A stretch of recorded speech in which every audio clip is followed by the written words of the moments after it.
This blood-stained age of raids may look like chaos, but it wasn't. Beneath every burning monastery was a strategy, and behind every axe, a merchant's hand. The Vikings weren't just plunderers. They were architects of the first global economy. For centuries, stories told by their terrified enemies reduced them to monsters, bearded demons emerging from the fog, swinging axes and spreading terror across Christian Europe. Yet when the smoke cleared, something far more powerful remained than broken churches or stolen gold. What endured was silver, trade, and the invisible web of commerce they spun across continents. The Viking world was full of contrasts. It was a world where a man could sail to foreign shores to raid in the spring, yet return home in the autumn to weigh silver, settle debts, and plan trade routes. It was a time when fire and ambition walked hand in hand, when violence and vision built the same empire. We remember their swords but forget their scales. We see the flames they left behind, but not the routes they opened or the cities that rose from their wake. Imagine standing on a northern shore in the year 850. The sea is cold, grey, restless. Longships line the beach like waiting beasts. Around them, men in furs and chainmail prepare their gear. To an outsider, it looks like the start of another raid, the same nightmare that haunted monasteries across Britain and France. But look closer. There are chests of coins, bundles of furs, carved ivory tusks, and glass beads glittering like tiny treasures. These men are not simply soldiers. They are merchants preparing for one of the most sophisticated trading expeditions the early world had ever seen. When these ships push away from the coast, they do not head straight for war. They follow the routes of silver, rivers that flow south through forests and plains, connecting Scandinavia to the vast markets of the east. Every sail that vanishes over the horizon carries not just warriors, but traders, navigators, linguists, and diplomats. The Vikings were not a people of chaos. They were engineers of connection. Idea seems impossible that the same culture that burned, Lindisfarne could also build trade networks stretching from North America to the Middle East. But the evidence is everywhere. Coins from Baghdad buried in Sweden. Silk from Byzantium found in Norwegian graves. Spices from the east hidden among bones of Norse chieftains. The further we dig, the clearer it becomes. The Viking Age was not just an age of destruction, but of creation. It was the dawn of global commerce. Historians once dismissed this view.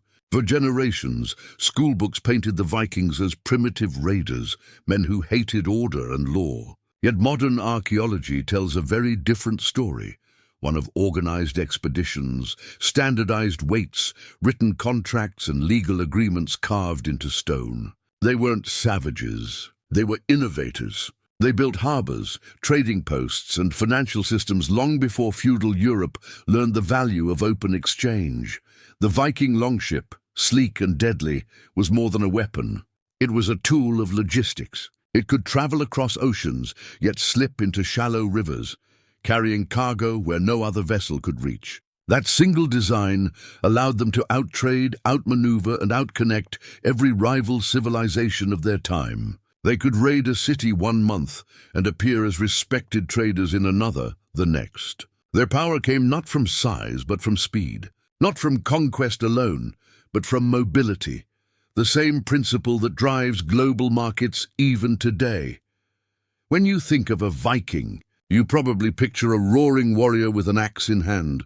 But the real story begins when that axe is laid aside and the silver is counted. Picture him instead sitting beside the fire at night, weighing coins on a balance, carving symbols into a piece of driftwood to mark a deal struck hundreds of miles away. He has just returned from the Volga River, where he sold furs to merchants from Baghdad.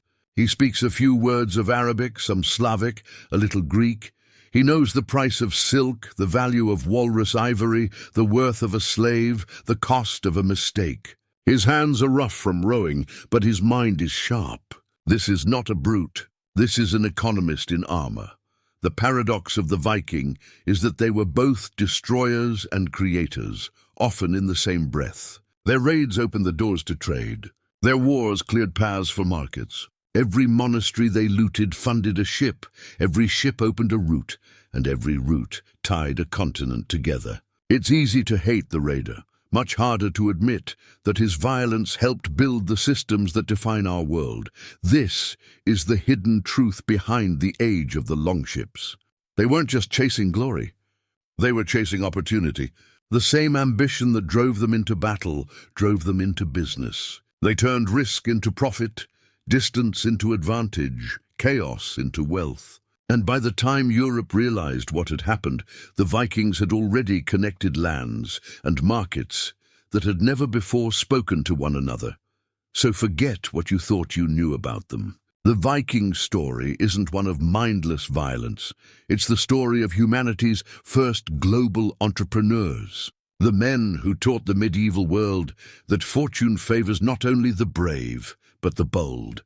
If the Vikings hadn't mastered the art of trade, the entire map of Europe would look different today. Without their silver, the early kingdoms of the north might have remained poor backwaters, isolated from the wealth of the south and east. The foundations of England, France, Russia, and even parts of modern Scandinavia were shaped by the flow of Viking commerce. Take silver, for example.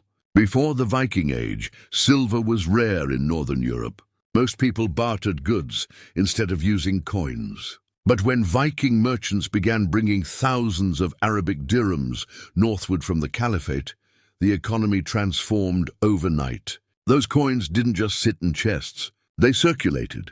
They paid for ships, armies, farms, and futures. They built towns like Hedeby, Birka, and Reibe, early trading hubs that would become the ancestors of modern cities. Every silver coin found in a Viking hoard tells a story of connection. Some carry Arabic inscriptions praising Allah, others bear the cross of Byzantium. Yet they all ended up in the same soil. This wasn't random fortune. It was a system, a network, a deliberate pattern of movement across continents. Long before globalization had a name, the Vikings lived it. Now imagine a world where this didn't happen. A Europe cut off from Eastern wealth. No silver to fuel early markets. No trade routes to carry ideas, technologies, or people. Without the Vikings, Europe might have remained a patchwork of isolated tribes and starving farmers. Their commerce fed growth. Their navigation bridged cultures. Even Christianity's spread owed something to them. Missionaries followed the same rivers and routes the Vikings had already mapped. But the stakes go deeper than economics. Their story challenges how we define civilization. For centuries, history was written by those who survived Viking raids. Monks, kings, priests, people who saw the Norse only as enemies. They called them heathens, pagans, destroyers. Yet behind that hatred was something else, fear of competition. The Vikings were too successful, too mobile, too modern for their time. They understood markets before Europe did. They practiced diplomacy before Europe valued it. They built multicultural societies before anyone else dared. We have always been told that civilization comes from order and peace. But what if it sometimes comes from chaos? What if the same force that burns also builds? The Vikings remind us that progress isn't always polite. Sometimes it roars out of the fog with a dragon-headed prow and forces the world to change.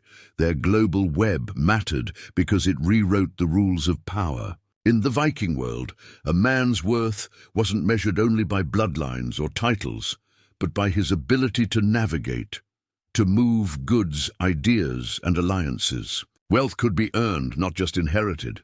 It was a world where ambition mattered more than ancestry. That idea that a man could shape his destiny through skill and trade is one of the roots of modern capitalism. Every economy that followed borrowed from their blueprint. The Hanseatic League, medieval Italian merchants, even early explorers, all inherited something from the Vikings, the belief that wealth flows through connection, and that those who control routes control empires. So the next time you hear of a Viking raid, remember this: each ship that left port was also a floating marketplace. Each warrior was also an investor. Each raid, no matter how violent, was followed by a deal, a negotiation, a settlement. They turned survival into business, war into opportunity. That is why their story still matters, because it mirrors our own. Today, we live in a world built on global trade, instant movement, and restless ambition. The Vikings did it first. They built a network that defied distance, language, and culture. A system so ahead of its time that only now are we starting to appreciate its scope. Their legacy isn't just in the sagas or the ruins. It's in every port city, every trade route, every coin that passes from one hand to another. They showed humanity how to turn movement into power, how to make the world smaller and richer at the same time. So when you picture the Vikings again, don't just see the blood and fire. See the silver, the ships, the hands counting coins beneath northern skies. Because without them, the modern world, our global world, might never have been born.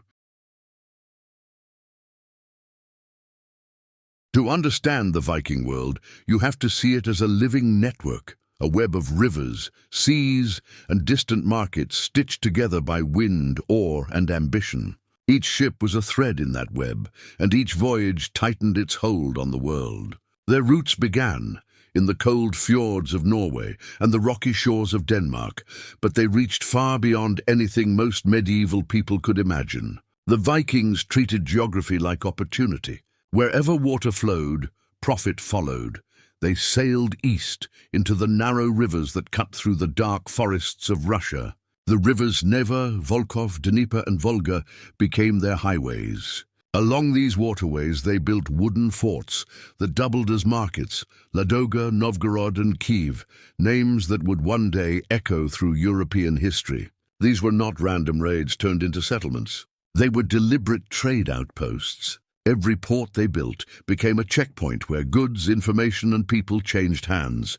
The northern world was poor in gold, but rich in things the rest of the world desired. The Vikings traded what they had: furs, amber, walrus ivory, beeswax, and slaves for what they needed: silver, silk, wine, and spices. In doing so, they turned their harsh homeland into a hub of international exchange. The North, once dismissed as barbarian wilderness, suddenly mattered. Their system worked because they understood the rhythm of trade. In spring, ships left Scandinavia loaded with local goods. By midsummer, they reached markets deep in the Slavic lands. In autumn, they returned with Eastern silver and luxury items that dazzled their people. Winter was the season of melting and measuring, a time when merchants sat in smoky halls, cutting foreign coins into pieces, weighing them carefully to ensure fair value. Each clipped fragment of silver was called hacksilver, and it circulated like currency in a world that trusted metal more than promises. Archaeologists have found hordes of these coins buried across Sweden and Denmark, hundreds of thousands of Arabic dirhams, minted in Baghdad and Samarkand, yet ending up in northern soil. These treasures were not trophies of war, but records of trade. Each coin tells a story: a fox pelt exchanged in Novgorod, a slave sold near Kiev, a bale of silk carried from Constantinople. Every transaction linked people who would never meet. It's easy to forget how revolutionary this was. In an age when most Europeans rarely traveled beyond their village, Viking merchants moved across entire continents. They memorized coastlines, currents, and stars. They learned foreign tongues and converted local weights into their own. They could haggle with a Slavic fur trader at dawn and dine with a Byzantine envoy by nightfall. Their world was fluid, cosmopolitan, and remarkably modern. Their power grew not from conquest, but from connection. When they arrived in a new land, they built relationships as easily as they built ships. They married local women, forged alliances with chiefs, and left behind small communities that kept trade flowing. These pockets of Norse culture appeared like constellations, tiny, shining dots scattered from the Baltic to the Black Sea. Over time, they merged into something greater: the early foundations of the Rus, the state that would become Russia. The Viking merchants who traveled those eastern routes were known as the Varangians. Their reputation was both feared and respected. To the Slavs, they were strong and clever. To the Byzantines, they were reliable guards. To the Arabs, they were northern traders who brought furs of unrivaled quality. They had a code of conduct that combined honor with profit. Violence was a tool, but negotiation was an art. A deal sealed in silver was worth more than a battle won in blood. Still, their journeys were perilous. The rivers were filled with dangers: bandits, rapids, diseases, and sudden storms. Ships could be lost, crews slaughtered, goods stolen. But for those who survived, the rewards were immense. Silver bought everything: loyalty, power, freedom. It paid for the building of farms and halls back home. It financed new ships, better weapons, and greater dreams. Some Viking leaders became rich enough to rival kings. Chieftains who once ruled small coastal villages transformed into merchant lords. Their wealth gave them influence over law, religion, and politics. When you control trade, you control destiny. What's astonishing is how organized it all was. Far from being random marauders, the Vikings created systems of measurement and legal codes that ensured fair exchange. A merchant's word mattered. Breaking it could destroy his reputation across the entire network. They used scales carved from bone and standardized weights of lead. They had terms for credit, debt, and partnership. Contracts were often spoken aloud before witnesses, sealed not with signatures, but with honor. Their markets were vibrant. Noisy places, crowds of traders shouting prices in many languages, smoke rising from cook fires, the clang of blacksmiths shaping new tools. Goods came from every corner of the known world. From the north came furs and whale oil. From the south, spices and silk. From the east, weapons and jewels. From the west, slaves and salt. The air must have smelled of sweat, smoke, and ambition. The Vikings' understanding of logistics was unparalleled. They planned routes according to season and weather. They stored food for long voyages, repaired ships on the move, and created supply stations along rivers where crews could rest. These posts became permanent settlements, then cities. Commerce created civilization. One of their most fascinating traits was adaptability. When war threatened trade, they fought. When peace offered more profit, they negotiated. They were pragmatic to the core. A Viking might raid a monastery in one country, then sell the stolen gold in another that very same year. Their morality was flexible, their focus singular: opportunity. This flexibility allowed them to interact with vastly different cultures. They adopted elements of Eastern art and craftsmanship, mixing Arabic patterns with Nordic motifs. They wore silk trimmed with fur, carried swords inlaid with gold, and drank from cups made in distant lands. They weren't ashamed to borrow. They believed that every good idea was worth taking, every useful tool worth mastering. Their ships reflected this attitude. The longship's design was constantly refined: lighter hulls, improved sails, stronger keels. Each generation added innovations learned from others. Some historians believe that the Vikings' contact with Arabic shipbuilders influenced their navigation techniques and tools. They learned not only by conquest, but by observation, and yet at the heart of their world lay something dark, a brutal truth that powered their prosperity. Many of the goods they traded came from slavery. Human lives were currency. Men, women, and children captured during raids were sold in Eastern markets for silver. The Vikings didn't invent slavery, but they turned it into a central part of their economy. It's an uncomfortable legacy. Their wealth was built on freedom, stolen from others, but that too is part of their story, a reflection of how complex the Viking world truly was. They were not heroes or villains. They were both. They lived in a time when morality bent to necessity. To survive in their harsh world, they did what others would not. Their success came at a cost, measured not only in blood but in chains. Still, this system of trade, ethical or not, changed the world. It linked civilizations that had never spoken before. It created new routes that would be used for centuries. It laid the foundation for international diplomacy and commerce. The Vikings proved that even in an age of darkness, light could travel through exchange. By the 9th and 10th centuries, the Norse world was glittering with silver. Archaeologists have unearthed treasures hidden beneath farms and fields: coins from Persia, rings from Byzantium, necklaces from Central Asia.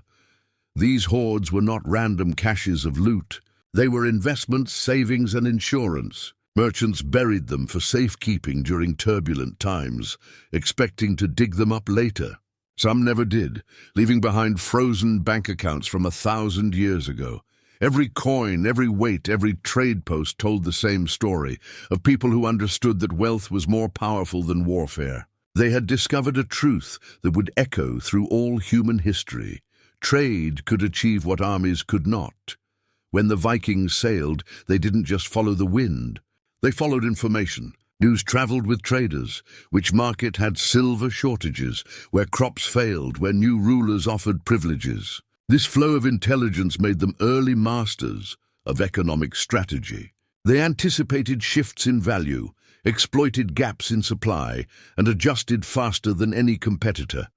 Their influence began to reshape regions beyond their control. Slavic tribes along the rivers started to organize around Viking markets. Local chiefs wanted access to foreign goods and the prestige that came with them. In exchange for peace and partnership, they offered the Norse traders safe passage and taxation rights. Thus, through commerce rather than conquest, the Vikings helped birth new political systems.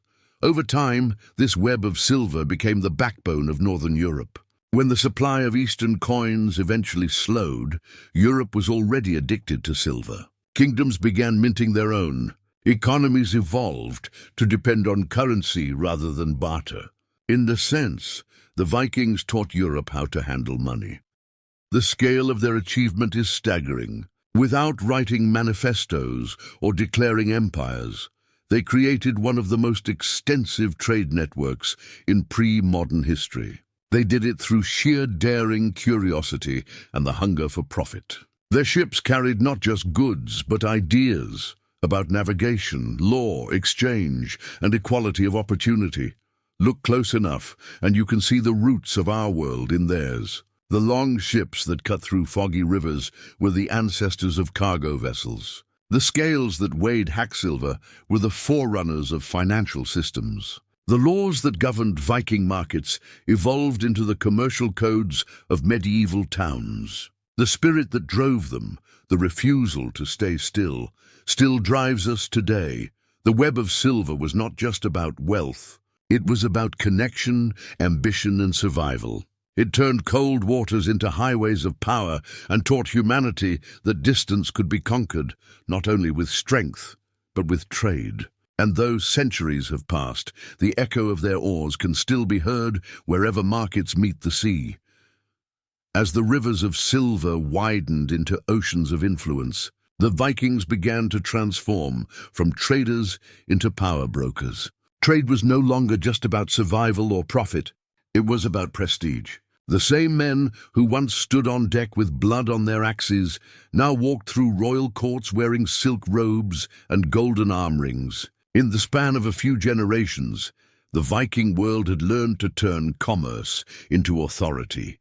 The key to their rise lay in their understanding of balance. They knew that wealth without reputation was fragile, and reputation without wealth was hollow. So they built both. Every voyage that returned with silver strengthened a leader's standing at home. Every alliance formed abroad expanded his reach. A chief who could open new routes or guarantee safe passage for merchants became more than a warlord. He became a king in everything but name. Across Scandinavia, small coastal villages grew into bustling towns. Hedeby in Denmark became one of the largest trade centers in northern Europe. Ships from all corners of the known world docked there. Arab traders brought fine cloth and glass. Frankish merchants arrived with weapons and wine.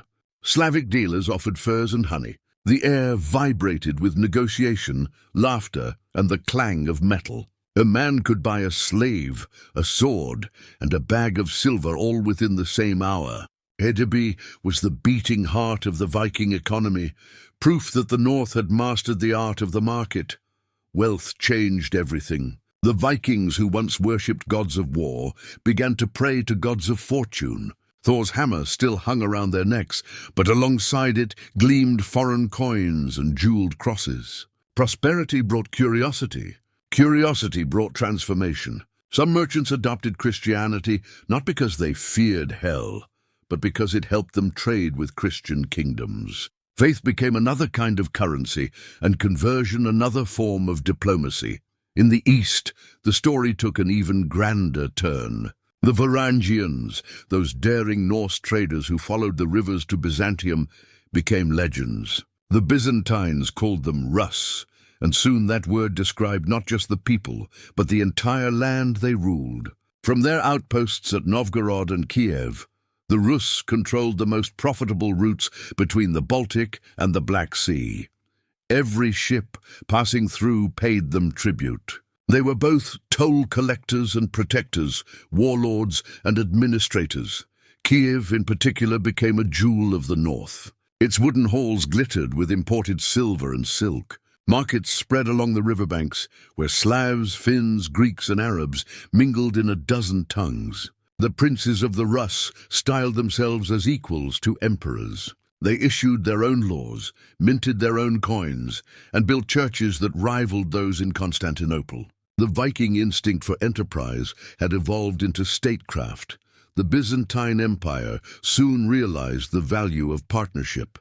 They employed thousands of Vikings as bodyguards, known as the Varangian Guard.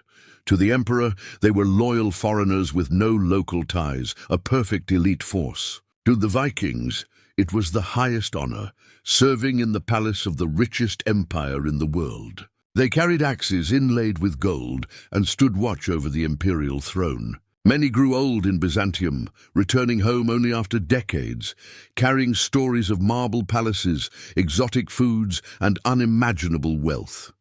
These men became bridges between worlds. They brought back not only treasures, but also ideas, architectural styles, religious practices, and political concepts. When they spoke of Constantinople, they described a city where law and order ruled commerce, where markets were regulated, and where wealth created stability.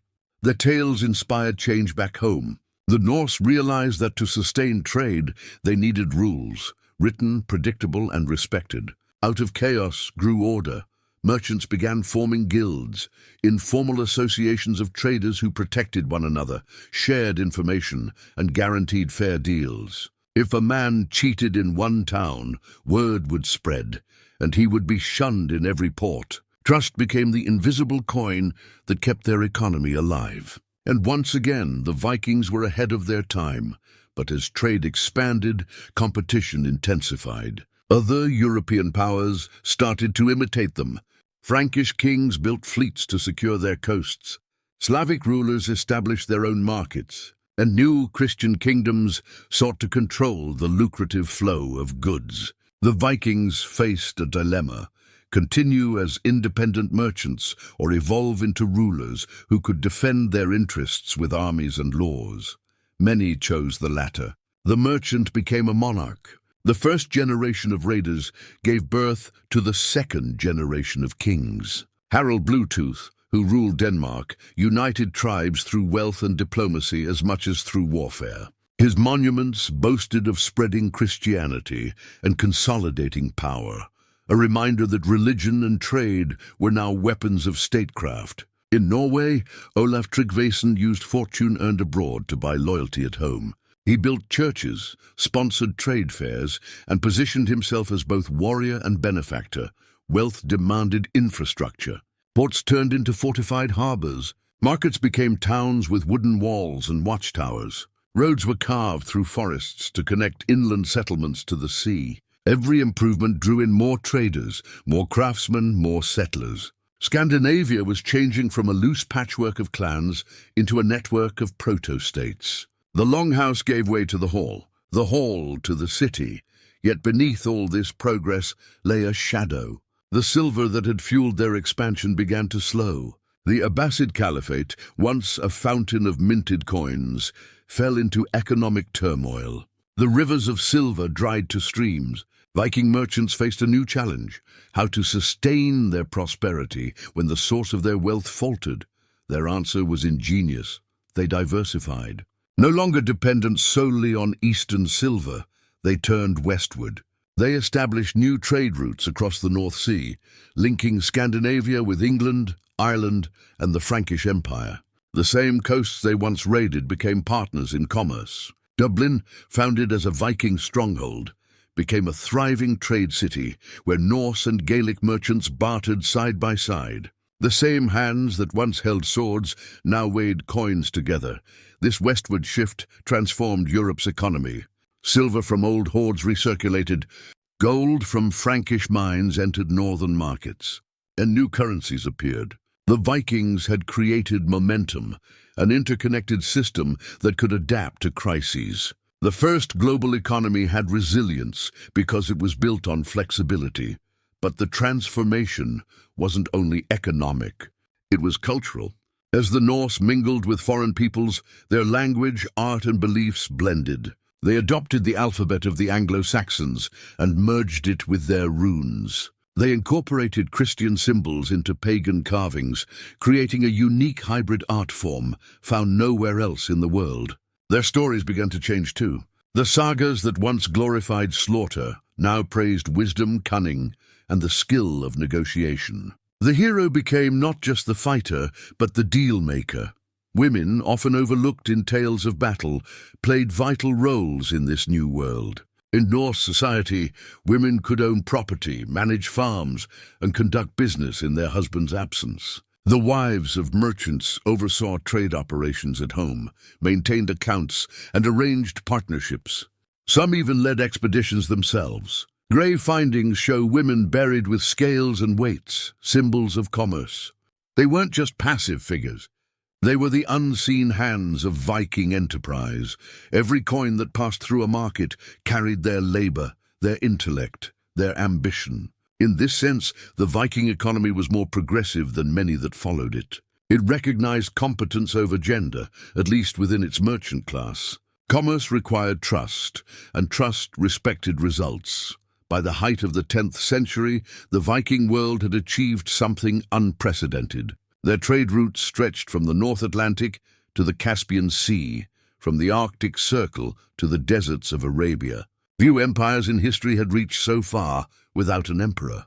They were a civilization without borders, united not by kingship or creed, but by commerce. And yet success carried seeds of change. As wealth centralized, so did power. The free roaming spirit that had defined the early Vikings began to settle. Merchants who once roamed the seas built estates inland. Warriors became landlords. Explorers became administrators. The restlessness that had built their empire slowly gave way to comfort.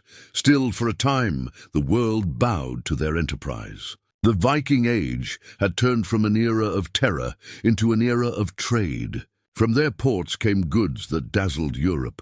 Amber necklaces, carved walrus tusks, exotic textiles, and steel blades sharper than anything forged elsewhere. Their craftsmanship improved because they could afford to experiment, and their curiosity never stopped. Even in distant Iceland, far from the main routes, prosperity left its mark. Poets there composed verses praising not only gods and warriors, but also the wealth of merchants. Silver was equated with success, and trade became a symbol of divine favor. The Norse believed that fortune was a kind of destiny, luck that one could earn through courage and effort. Everywhere their influence reached, change followed. In England, Viking towns introduced new systems of weights and measures that made taxation more efficient. In France, the Norse who settled in Normandy established customs that blended Scandinavian enterprise with Frankish administration. In Russia, the Rus built the foundations of organized governance around river trade. Their markets were more than places of exchange. They were schools of civilization. People learned languages there, learned fairness there, learned ambition there. When strangers meet to trade, they also learned tolerance. The Viking markets of power didn't just spread goods. They spread ideas of equality through commerce. In the marketplace, a slave could earn freedom, and a farmer could become a merchant. It was a space where ability mattered more than birth. This philosophy would echo long after the last longship vanished from the horizon. Europe's later merchant republics, Venice, Genoa, the Hanseatic League, followed the Viking example, sometimes unknowingly. They inherited not the horned helmets of legend, but the mindset that trade creates stability where conquest only breeds chaos. Yet the Vikings never abandoned their edge entirely. Even in prosperity, they remembered the sea, the wild, unpredictable mother of their fortune. They knew that every calm market could turn stormy, so they kept their ships ready, their swords polished, their alliances sharp. They were merchants, but they were also men of the frontier, and frontiers are never safe for long. For a century and more, this balance held. Commerce feeding power, power protecting commerce. But nothing lasts forever. The same forces that had lifted them, the flow of wealth, the hunger for expansion, the mingling of cultures, would eventually pull them apart. The next generation would inherit not the hunger of their fathers, but their riches. And with riches came complacency. Still, before decline set in, the Viking markets of power reached a height unmatched in their world. They had turned silver into sovereignty, ambition into empire. Their ships carried not just plunder but policy. Their halls echoed with deals spoken in languages from 3 continents. And when the chronicles of other nations finally began to mention them, not as devils, but as allies, it was clear. The barbarians had become the bankers of Europe. Wealth does strange things to a people. It softens some hearts and hardens others. For the Vikings, prosperity did both. The same silver that built their cities also began to change their souls. Once glory came from the battlefield, a man's worth was measured by scars and stories of conquest. But now prestige came from what glittered inside his hall. Trade had given them comfort, and comfort had started to rewrite their culture. In the old days, a chieftain's hall was a smoky place of noise and danger. Warriors drank from horns, weapons hung on the walls, and songs of Odin and Valhalla echoed late into the night. But by the 10th century, many of those halls looked different. Silk curtains fluttered where once there had been furs. Byzantine cups replaced rough clay mugs. Tables were stacked with imported wine, spices, and fruits from distant lands. The hall, once a fortress, had become a palace. This transformation was not just about objects. It was about ideas. The Vikings began to see the world not as an endless cycle of raid and revenge, but as a system of opportunity, one that could be managed, measured, and inherited. Wealth gave them something new to protect: stability. For the first time, generations mattered. Fathers thought about sons not only as heirs to honor, but as heirs to estates, trade rights, and political alliances. Religion, too, began to shift. The Norse gods had always rewarded courage and cunning, but they also demanded endless struggle. Life was a battle and death was the prize. But as trade brought them into contact with Christian merchants and missionaries, new ideas crept in, ideas about peace, mercy, and eternity. At first, the Vikings mocked these beliefs. To them, a god who forgave seemed weak. Yet as their society grew more complex, the promise of spiritual order began to appeal to those who had grown tired of endless bloodshed. Conversion did not happen overnight. It began with compromise. A merchant might adopt the cross to do business in foreign ports, but still sacrifice to Thor when he returned home. Churches were built beside pagan temples. Crosses were carved into runestones alongside serpents and dragons. Christianity did not replace the old faith. It blended with it. The Vikings turned the faith of their former victims into a tool for survival, reshaping it in their own image. In time, however, belief followed practice. As children were raised among priests and travelers, the Christian message found a permanent place in the northern soul. The sagas tell of kings who fought to bring the new religion to their people, but the truth is simpler. Commerce prepared the ground. Where trade went, faith followed. The gospel traveled not with swords, but with silver. Women felt the change perhaps most deeply. In the early Viking world, women already held unusual freedoms. They could inherit property, divorce their husbands, and manage households while men sailed abroad. But as the merchant class expanded, their influence grew. A wealthy woman could run trade operations, lend silver, and arrange contracts. Archaeologists have found graves of women buried with keys, symbols of authority, and with scales and weights, the instruments of business. These were not ornaments. They were tools of power. Society began to revolve around such households. The woman who managed the home was not just a caretaker. She was a banker, a negotiator, a strategist. In many cases, she was also the memory of the family, preserving its wealth and its stories. The old sagas praised warriors, but beneath those tales stood generations of women who kept the system running while men sought glory abroad. Education took new forms as well. The children of merchants learned arithmetic and navigation. They memorized foreign words, studied the shapes of coins, and learned to recognize marks of purity on silver. A young Viking, who once would have trained only with sword and shield, might now learn to calculate profit and loss. These skills turned a culture of raiders into a culture of readers, not of books but of symbols, weights and measures. Art changed too. The fierce carvings of dragons and monsters that once decorated longships evolved into elegant patterns, mixing Christian crosses with pagan knots. Jewelry became finer, more symmetrical, influenced by Byzantine and Islamic design. Even their stories softened. Where old myths celebrated vengeance, new poems spoke of destiny, honor, and the fragile beauty of life. The Viking imagination had discovered introspection. Music, once loud and wild, began to include gentle melodies played on foreign instruments. Feasts became more ceremonial. Kings began to sponsor poets, not just warriors. The Skalds, Viking bards, now sang not only of battle but of trade, travel, and peace. They spoke of the world as a web of fate, where every action rippled through unseen connections. It was a poetic reflection of their own economy. With prosperity came structure. The Vikings developed councils, known as things, where disputes were settled through discussion rather than blood. These assemblies had existed before, but now they gained sophistication. Merchants preferred contracts over duels, and law began to replace vengeance. They even had early forms of insurance, agreements among traders to share losses if a ship sank. The idea of collective risk was centuries ahead of its time. As towns expanded, so did the sense of community. Markets became places not just of exchange, but of identity.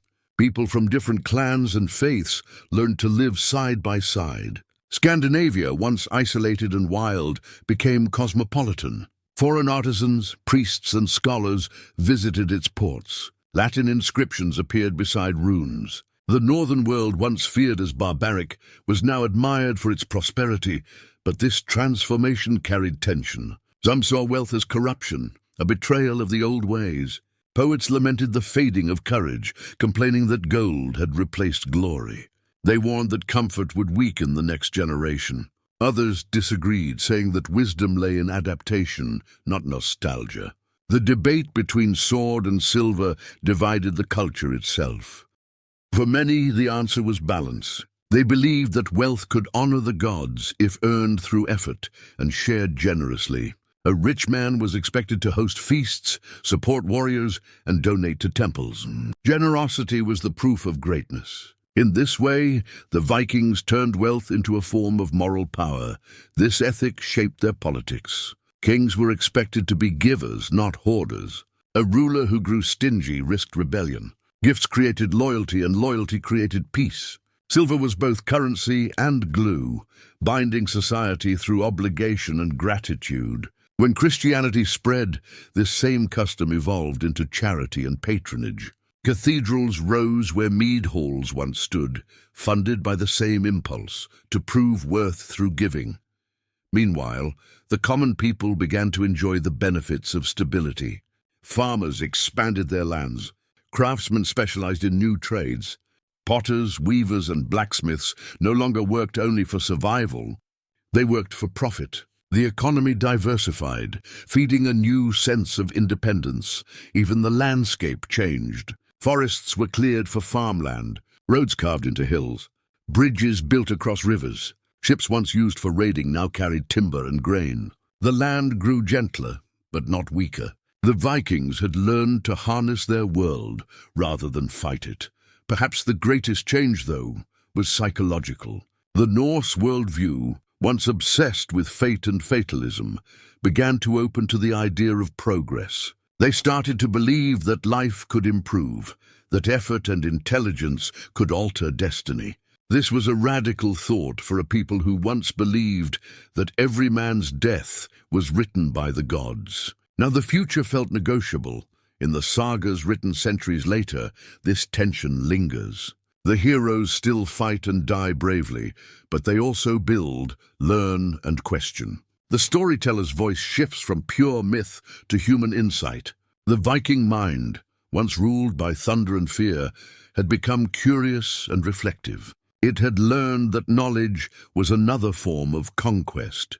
The influence of foreign cultures deepened this transformation. Through constant exchange, the Vikings became mediators of civilizations. They carried Byzantine techniques of mosaic making to the north, Arabic mathematics to the west, and northern craftsmanship to the south. They were not just traders of goods, but of knowledge. Their clothing reflected the change, blending northern practicality with southern luxury. Vine wool cloaks lined with silk replaced rough pelts. Jewelry displayed both runic patterns and Eastern gems. A Viking could walk into a market in Kiev or York and be recognized not by accent or appearance, but by confidence. The confidence of someone who belonged anywhere. The Vikings' transformation also had a political dimension. As their wealth grew, local leaders consolidated power into more permanent kingdoms. The loose alliances of the past hardened into states with clear borders, laws, and hierarchies. Monarchs employed scribes, priests, and tax collectors.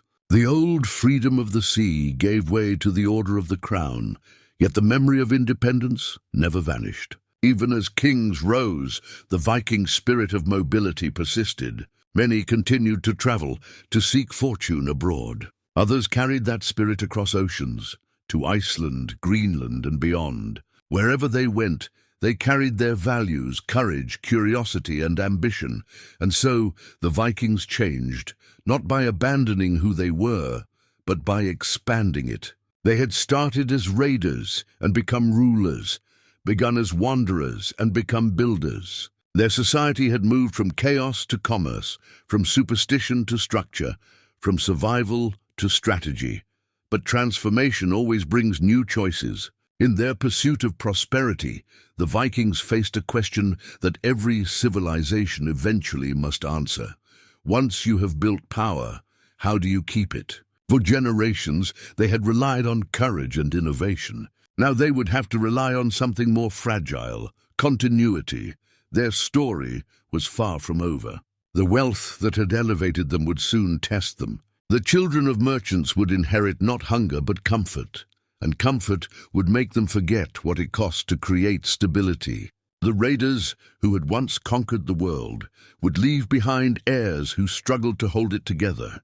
For now, though, in this moment of transformation, the Viking world stood at its peak, shining, complex, confident. Its ships ruled the seas, its silver filled the coffers of kings, its laws balanced strength with wisdom. From the outside it looked like triumph, but inside subtle cracks had begun to form, as every empire of fortune eventually learns. When the struggle ends, the decay begins. Every civilization leaves behind ruins, but the Vikings left behind blueprints. Their longhouses may have rotted, their ships turned to dust, yet their system, their way of connecting the world through silver and ambition, survived long after their banners fell. Theirs was not a legacy written in stone.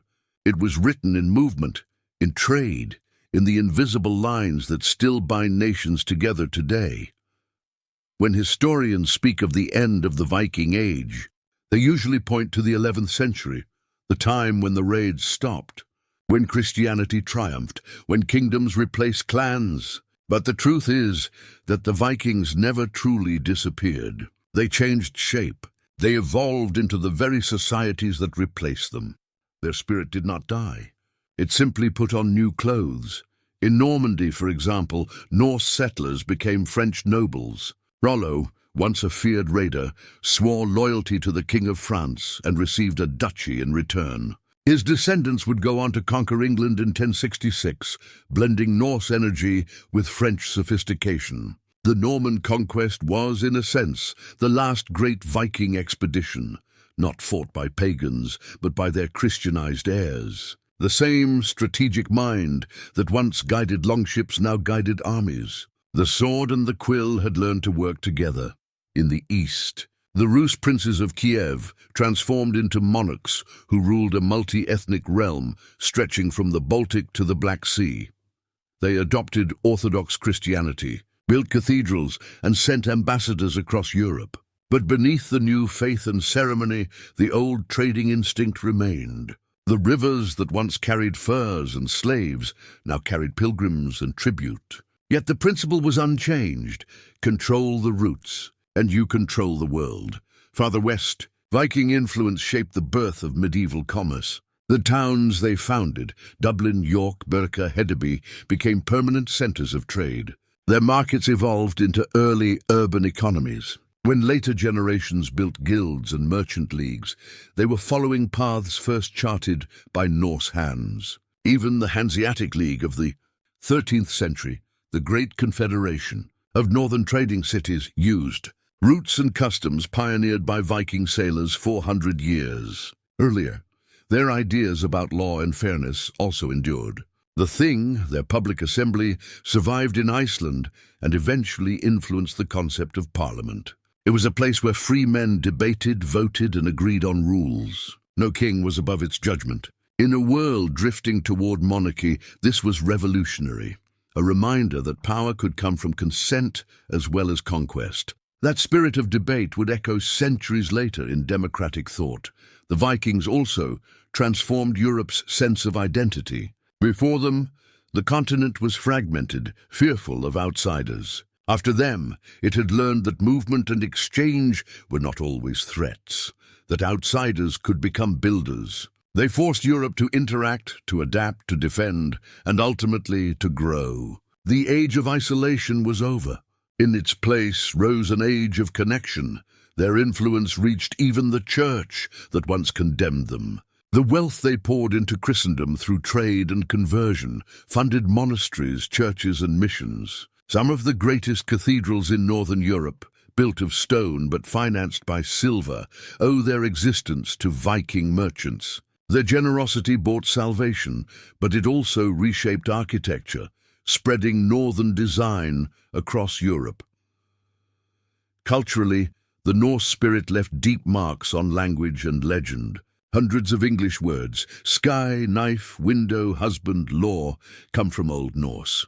The very grammar of the English tongue bears their fingerprints. In folklore, their gods and heroes blended with local myths, creating stories that still breathe today. Even when history forgot their names, the rhythm of their speech, the strength of their imagery endured. But their legacy was not only one of success. Every triumph casts a shadow. As wealth flowed through their world, inequality grew. The society that once prized freedom began to harden into classes. Merchants and nobles ruled from halls of silver, while laborers and slaves toiled beneath them. Trade had promised opportunity, but not everyone shared it. For the first time, the Vikings faced the problem that haunts all empires: how to balance growth with justice. The old values of courage and honor did not vanish. They twisted. Loyalty became tied to profit, alliances to convenience. The web of silver that bound them together also trapped them. When the Eastern trade collapsed and the silver dried up, many communities could not adapt. Some turned inward, others turned to war. The same energy that had once created prosperity now fed rivalry. Religion, too, became a tool of control. Kings used Christianity to legitimize power, claiming divine right over their subjects. Priests replaced shamans, cathedrals replaced longhouses, and the communal rituals of the old world gave way to hierarchical order. The people obeyed new masters, but the system remained the same. Wealth flowed upward, and faith justified the flow. Still, traces of the old freedom survived. In the Icelandic sagas, written centuries later, you can feel nostalgia for that earlier world. The open sea, the brave voyage, the uncertain destiny. They are more than stories. They are memories of mobility, of a time when life felt wide and dangerous and alive. Those tales preserved the Viking spirit long after their ships were gone. Their influence stretched even beyond Europe. Through trade, they connected distant civilizations, acting as middlemen between Islam, Byzantium, and the West.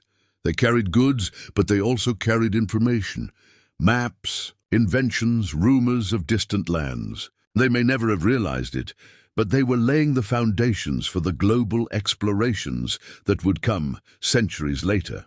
Columbus, Magellan, and the Portuguese navigators all inherited in spirit the Viking instinct to sail beyond the horizon. The Vikings taught humanity a lesson that remains true, that power is not only about conquest, it is about curiosity. It is about daring to see beyond one's borders, to turn risk into reward, to make the unknown familiar. Their courage was not just physical, it was intellectual. They looked at a map full of blank spaces and saw possibilities.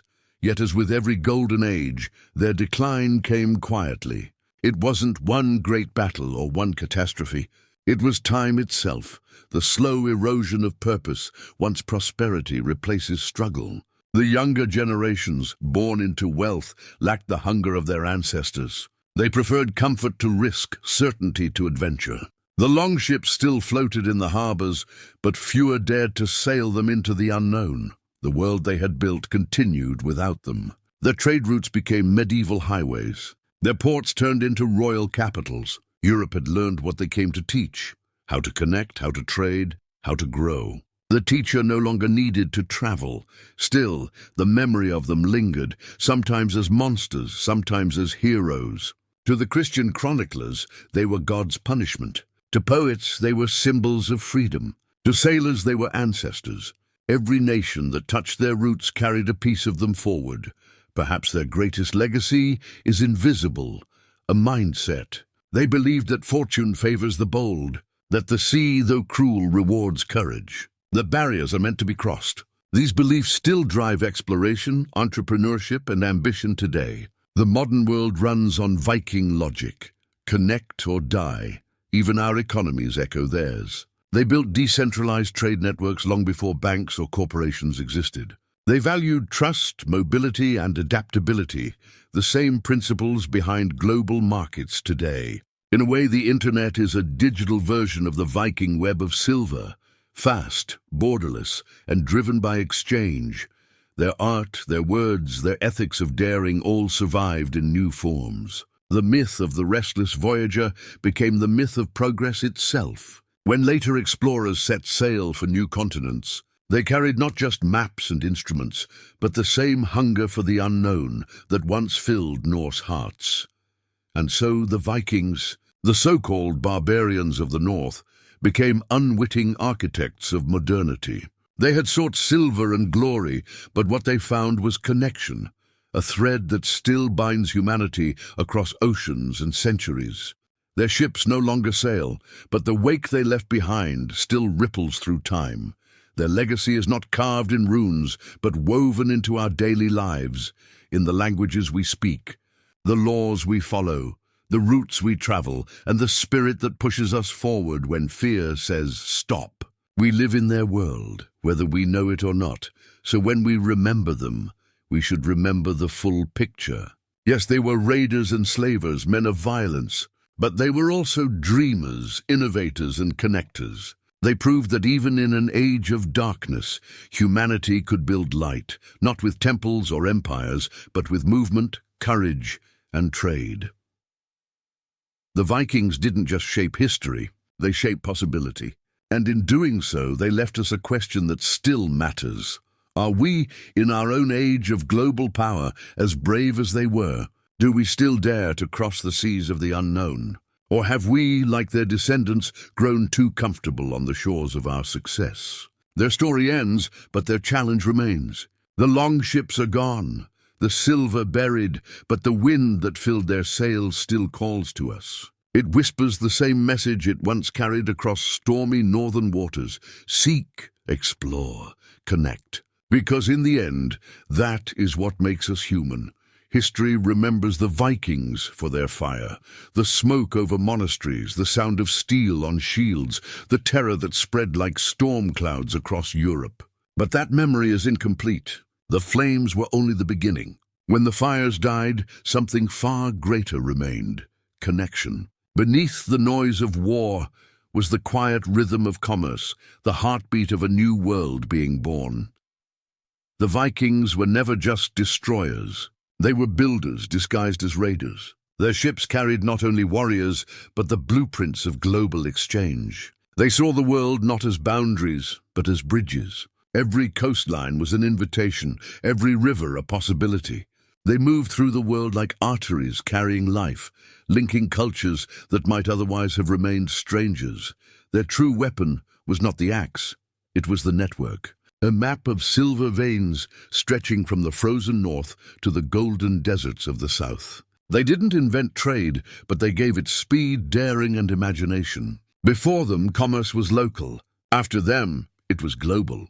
The world would never again be disconnected, and that perhaps is their most astonishing secret, that the same people who terrified Europe with violence also laid the foundations of peace through trade. Every dirham buried in a Viking field was proof of an encounter, a negotiation instead of a battle, a deal instead of a death. In the end, silver bought what swords never could: stability, but every light casts a shadow. The same brilliance that created unity also sowed division. Their wealth built kingdoms, but it also built inequality.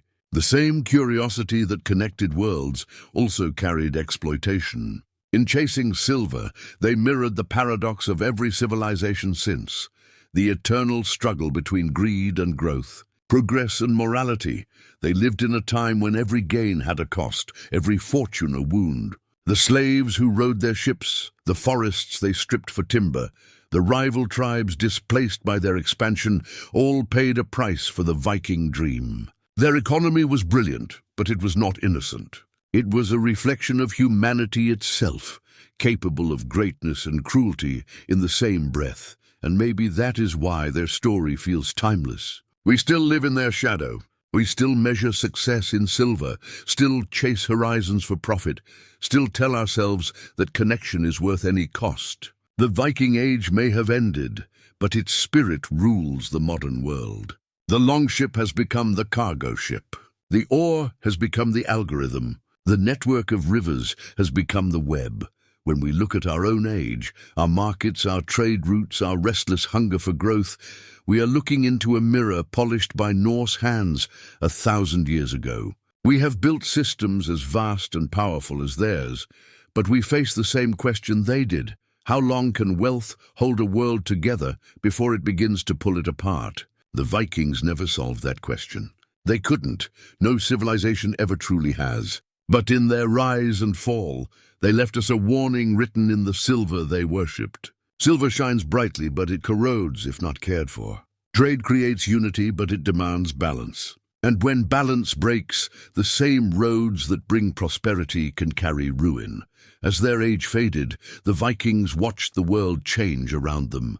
Their sons became kings, their daughters became queens, their ships became memories. Christianity tamed their gods, and law tamed their chaos. Yet even as they settled into the fabric of Europe, they never entirely disappeared. The Viking spirit was too stubborn, too curious, too alive to vanish. It survived in the urge to explore, to invent, to reach beyond the horizon. You can feel it in every great moment of human discovery. When sailors crossed the Atlantic, when merchants mapped Asia, when explorers set foot on the moon, the old northern hunger was there, whispering, "Go further. Don't stop. There's always something beyond the edge." Their greatest achievement wasn't the cities they built or the wealth they gathered. It was the mindset they left behind, that nothing is unreachable. That courage and curiosity together can redraw the world. They lived as if the map were never finished, and because of them, it never was. So when we speak of them, let's speak truthfully. They were not just raiders or traders, pagans or Christians, heroes or villains. They were all of those things, and that is what made them human. They were flawed, brilliant, contradictory, and alive with purpose. They remind us that progress doesn't come from purity but from tension, from the storm where destruction and creation meet. The Viking world was not a myth. It was a mirror. In their greed we see our ambition. In their courage, our hope. In their fall, our warning. They show us that civilization is a wave, rising, cresting, breaking, and rising again. The question is never whether it will fall, but what it leaves behind when it does. The Vikings left behind connection. They taught the world to trade, to explore, to adapt. They proved that the future belongs to those who move, who dare to cross the sea, who refuse to accept the edge of the map as the edge of possibility. Even their end was a kind of triumph. When the last longships returned home and the sagas closed their pages, Europe was no longer the same. The age of isolation was over. The North, once dismissed as barbaric, had become the engine of progress. The Vikings had done what no empire could. They made the world smaller and richer. Their story is not just history, it's prophecy. Because every age of exploration ends the same way, with new borders, new wealth, new power, and new decay. We are living in our own Viking Age now, sailing digital seas, trading across invisible waters, chasing prosperity in a world that feels limitless. But the lesson is the same. Silver can bind or break, depending on who holds it. The Vikings remind us that power without purpose is hollow, and that the true legacy of humanity lies not in conquest, but in connection. They proved that even the fiercest of people could evolve, that chaos could give birth to order, that destruction could create beauty, that the wildest hearts could become the architects of civilization. In the end, the Vikings did not vanish into legend because they failed. They vanished because they succeeded. They built a world so connected, so transformed, that it no longer needed them. Their ships became our systems. Their courage became our code. Their hunger became our history. So the next time someone calls them barbarians, remember the truth. The Vikings were the first global entrepreneurs, visionaries in fur and iron, sailing into history with nothing but courage, curiosity, and an unshakable belief that fortune favors the bold. They didn't just survive their age, they invented the next one. And that, more than any conquest or coin, is the legacy of the North, to see a world divided and dare to weave it together.